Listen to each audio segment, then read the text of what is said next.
another video. Today I am going to show you some simple tricks to how you can drift an underpowered car.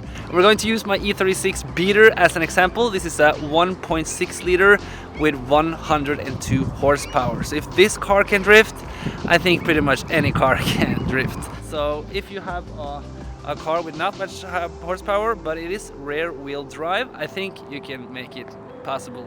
But it's very important that you find a safe place to do it where there is no traffic. That's very important. And I can go through the specs of the car before we begin and before I will demonstrate and show you the tricks. Like I said, this is a 316 BMW E36. It is a compact and it's very lightweight. I think this weighs around 1100 kilos, so it's very light. That helps a lot because, I mean, low horsepower, but also low weight, that's a good thing. And I do actually have a bucket seat in here. This bucket seat doesn't necessarily help for drifting, but it keeps me in place, which means I can have better control while drifting.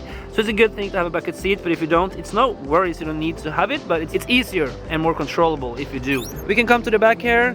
This car does have a welded diff, and that means that both rear wheels are going 100% the same. That's a huge advantage in drifting. So if you do have an open diff, I mean, you can drift with an open diff, no worries. I've been drifting a lot with open diff BMWs. Actually, my Skyline has an open diff. With the welded diff, it is easier. I'm going to be honest and say that it is easier. But nevertheless, with these three tricks I will show you, it is actually possible to drift when you have not that much horsepower. But before we begin and I show you, I just want to tell you guys that this Sunday I will be launching my own merch. So you can actually go and buy yourself some Party Films merch on Sunday. I will post a video on Sunday and I will leave the link in the description. I will also leave the link in the description of this video on Sunday, and I will post it on Instagram and my Facebook page and everything, so you can go check it out if you are interested in some merch to support the channel. Also, remember to subscribe and like this video, and now we can begin with the tricks. So here we are behind the wheel of the E36 in the bucket seat, and the first trick you can do to make a car slide is actually flick it into a corner.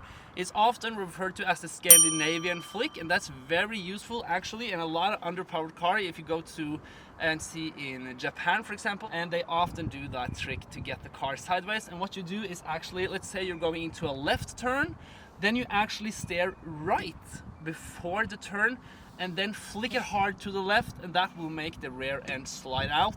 Right now it is not wet or anything, so I think the car will struggle a little bit, but if I just give it the beans and do it really hard, I think the car actually will manage it. And another quick tip when you're flicking the car is to also clutch kick at the same time. And I will try with no clutch kick first, and then I will do a clutch kick on the second attempt. Now let's try and see if we can make this work.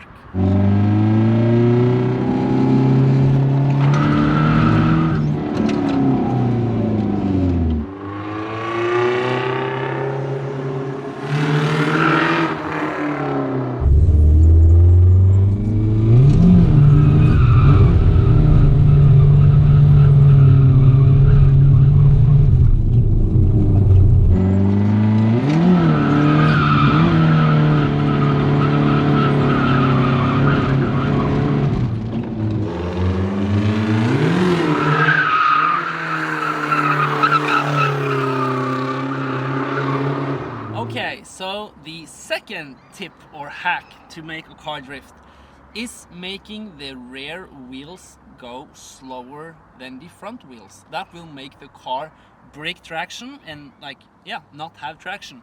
And as you see, I do not have a hydro e-brake like the pro drifters do. So what can you do to make the wheels go slower?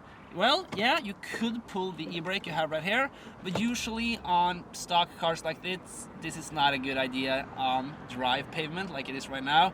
Maybe in the wet, but it's not recommended that you pull the e-brake too hard. You can really mess things up, and you do want that e-brake when you're daily driving the car. Trick number 2 is officially actually to downshift while in speed. So let's say you're in second gear, right? You are driving into the corner, and while you are steering left, let's say you are going left in the drift, you're steering left a little bit, and in the beginning of the turn, to initiate the turn, you take the clutch you take it into first gear, and when you now release the clutch, it will work as a kind of an e-brake, because then the rear wheels will go slower and the car will spin out, and then you could either, when you take the clutch out, just floor it to the max and have the rev limiter bang like crazy in first gear, or you can actually take the clutch in once more after the car has lost traction and then put it into second gear and then try to continue the drift while you have already lost traction. So it will be like,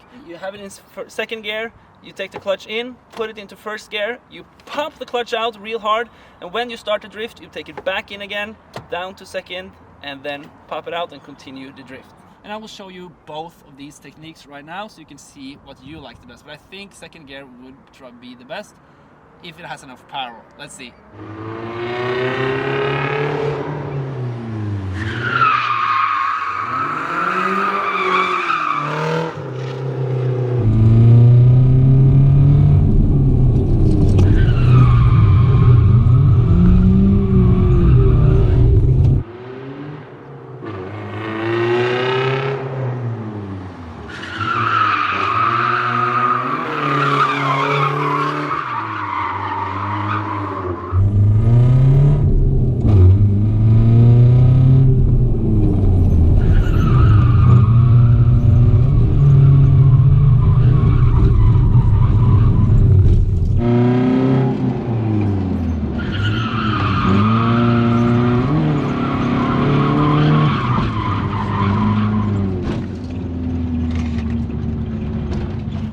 Then we come to the final trick of this video, and that is simply speed.